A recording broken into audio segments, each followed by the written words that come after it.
Have you ever felt like your own thoughts are turning against you? Like your mind is pulling you into worries, fears, regrets, and you just can't escape it? The Buddha once shared a powerful truth. Your mind can be your worst enemy. And while that sounds intense, it holds a deep and liberating message. In today's video, we're going to gently unfold this profound teaching, not to scare you, but to help you understand how the mind, when left untamed, can lead us into suffering, and how that very same mind, when understood and guided, can become our greatest ally on the path to peace. You see, your mind is not the enemy by nature. It only becomes so when we lose awareness of it, when we let it run wild with attachments, judgments, and fear. But with the right insight and gentle practice, we can reverse that, so stay with me. What if the key to inner freedom isn't outside of you, but in learning how to relate to your own mind differently? Let's begin the journey, not to escape the mind, but to transform it. Let's begin with a simple yet life-changing truth. Everything you experience is filtered through your mind. Every joy, every struggle, every relationship. None of it exists for you outside of your perception. Your mind doesn't just observe life, it shapes it. Have you ever noticed how two people can face the same situation, but respond so differently? One feels overwhelmed and broken. The other feels grounded and calm. The difference is not in the situation, it's in the state of the mind. That's why the Buddha taught that the mind is the source of both suffering and happiness. A peaceful mind can make even a chaotic world feel manageable. But a restless, clouded mind? It can turn even the simplest moment into stress or sadness. This is the power of the mind. It can be your greatest tool or your deepest trap. The question is, who's in control? Are you living from awareness, or are you being pulled around by reactive thoughts? As we continue, we'll learn how to gently train the mind, not by force, but through presence, clarity, and compassion. Because when the mind is clear, the world becomes clearer too. Have you ever caught yourself spiraling, lost in worry, regret, or anger, without even realizing how you got there?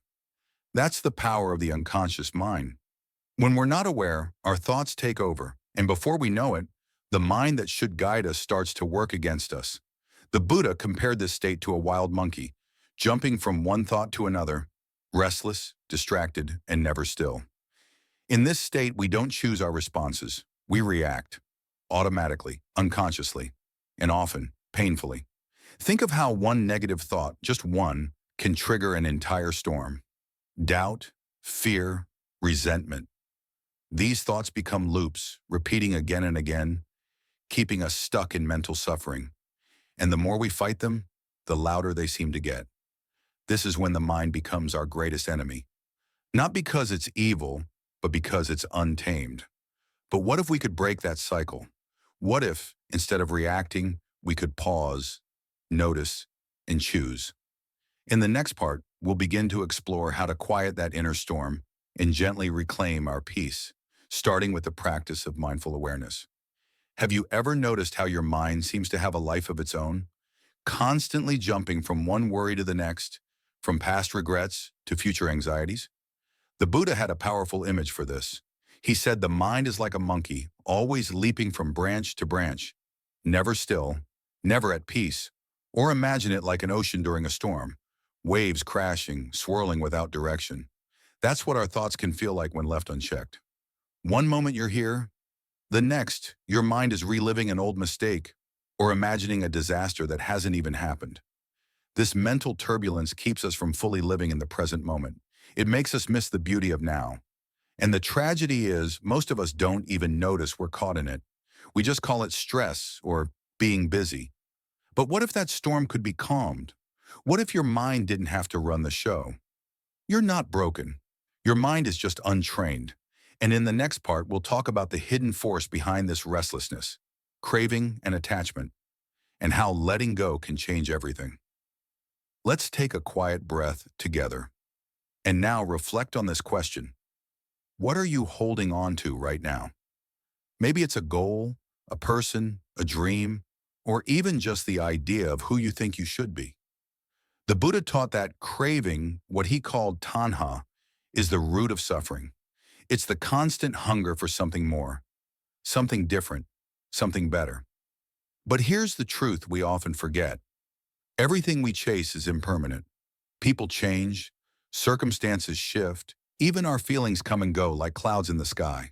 When we cling to what's always changing, our peace becomes fragile, dependent on things we can't control. That's why we feel restless, anxious, and unfulfilled, even when we seem to have it all.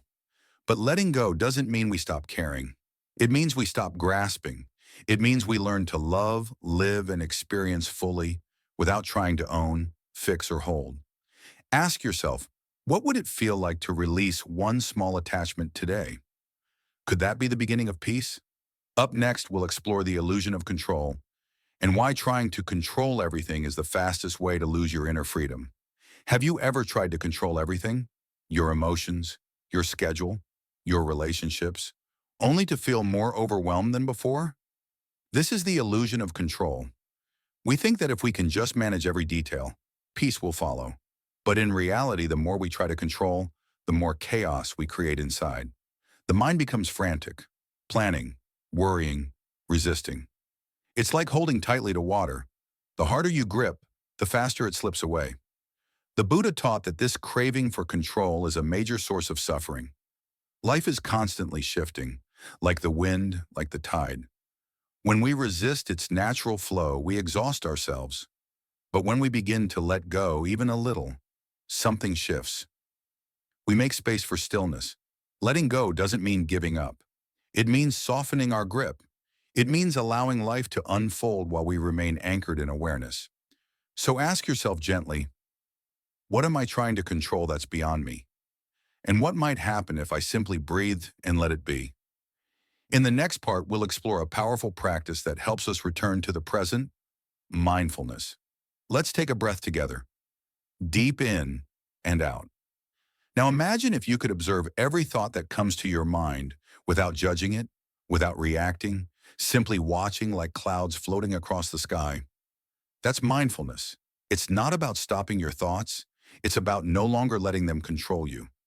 The Buddha taught that true freedom begins when we stop identifying with every passing thought. You are not your anger. You are not your doubt. You are not your fear. These are just visitors. Through meditation, we train ourselves to recognize this.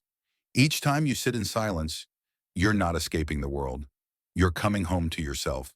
And slowly, something miraculous happens.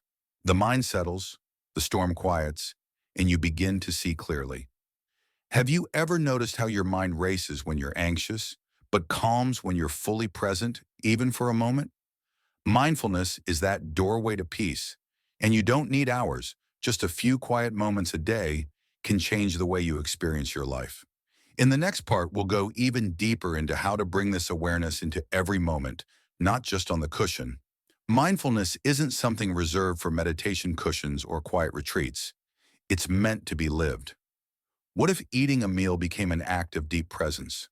What if walking to your car was a moment of connection, not just a transition?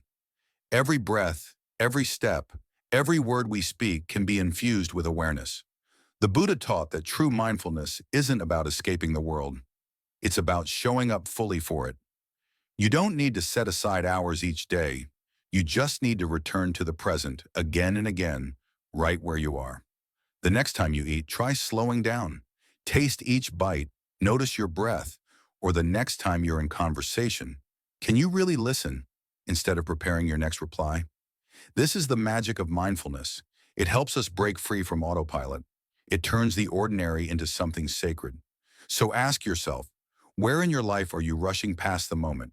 And what would change if you simply paused and truly arrived? If you've ever wondered how to truly free your mind from suffering, the Buddha gave us a clear and compassionate map, the Noble Eightfold Path. It begins with right view, seeing life as it truly is, not through fear or desire. Then comes right intention, planting seeds of kindness and letting go of harmful thoughts. Right speech, where our words become bridges of understanding instead of weapons. Next, we walk with right action and right livelihood, choosing a life that does no harm to others or ourselves. Right effort means staying committed, gently steering our mind away from negativity again and again. And finally, right mindfulness and right concentration. These are the heart of the path, being fully present and cultivating deep stillness within. This isn't a rigid checklist. It's a living path, a guide that helps us return to peace, one conscious breath, one wise step at a time. So the question is, which part of this path is calling to you today? And what would happen if you followed it, even just a little? Here's the truth the Buddha gently reminded us. Your mind can be your worst enemy or your greatest ally.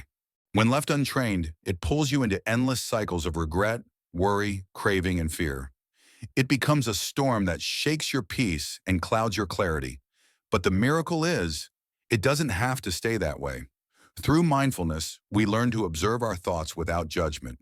Through meditation, we build stillness and strength. And with the Noble Eightfold Path, we align our life with wisdom, compassion, and right understanding. Little by little, our mind softens. It begins to serve us rather than sabotage us. It becomes a wise companion, guiding us not away from the world, but deeper into it with awareness and grace. So the next time your mind feels like a battlefield, pause and ask, what if I trained it to become my temple instead? Peace is possible, the path is here, and your mind is ready.